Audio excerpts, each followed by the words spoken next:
Namaste, job aspirants. Welcome to The Explainer.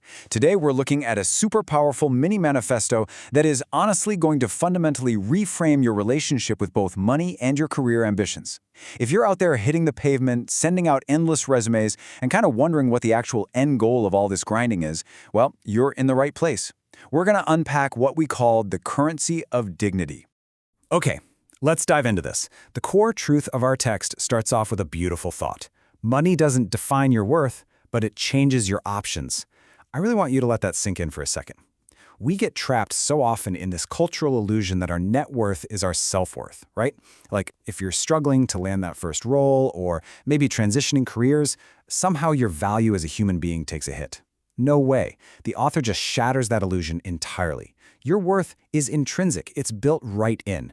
But what money actually does, on a purely pragmatic level, is change the menu of options you have as you navigate your life.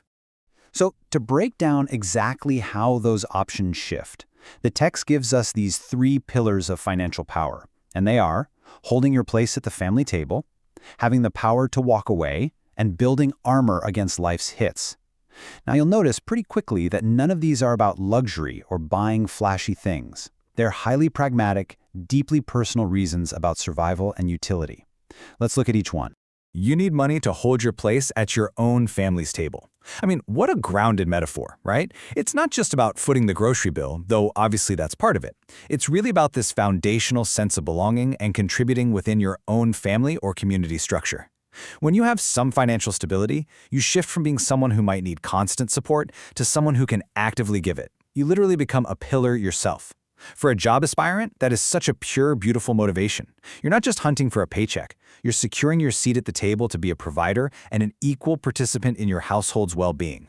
Moving on to the second pillar. And honestly, this might be the most liberating concept in the whole framework. You need money to walk away from what drains you.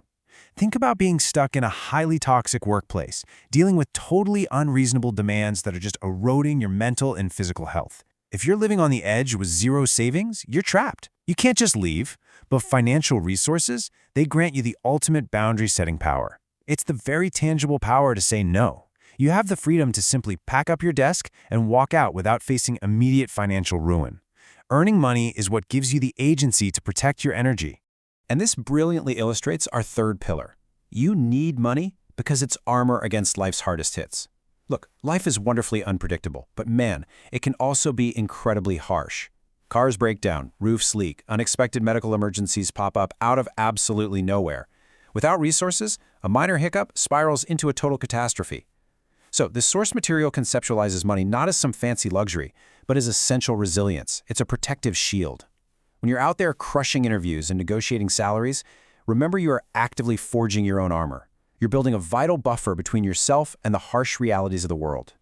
So what does this all mean when we put it together? Really, we're talking about choice and dignity. Let's creatively define these through the lens of our text.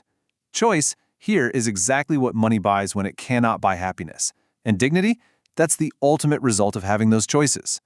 We all know wealth itself doesn't just magically equal a happy life. But the options it provides, the ability to choose your path, set your boundaries, keep your family safe, that is the absolute foundation of self-worth. It elevates you from just barely surviving day-to-day to actually getting to decide how you want to live. Actually, I want to slow things down for a second. Let this next thought really sit with you. The source material distills this whole philosophy into one perfect, memorable sentence. Money may not buy happiness, but it buys choice, and choice buys dignity. For anyone currently in the trenches of the job hunt, facing those inevitable rejections and feeling the absolute fatigue of the process, hold on to this. That profound connection between financial choice and personal dignity is exactly why your search matters so much. It's why you tweak that resume one more time, why you wake up early to prep for interviews.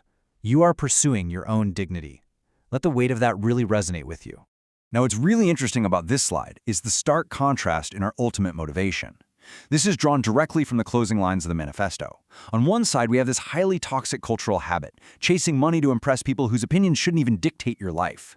But then we have the empowering alternative. Don't chase money to impress. Earn it to protect your peace and own your life. When you shift your motivation away from external validation and towards internal security, literally everything about your career journey changes for the better. So, to wrap up this explainer, I want to leave you with a direct challenge, a final, provocative question. Ask yourself honestly right now, are you chasing money to impress others, or are you earning it to own your life? As a job aspirant stepping out into your future, how you choose to answer that question is going to define not just the trajectory of your career, but your day-to-day happiness and your long-term peace of mind. Don't chase the applause. Chase your choices. Chase your dignity. Thank you so much for joining me to unpack this, and I wish you all the absolute best in earning your peace and owning your life.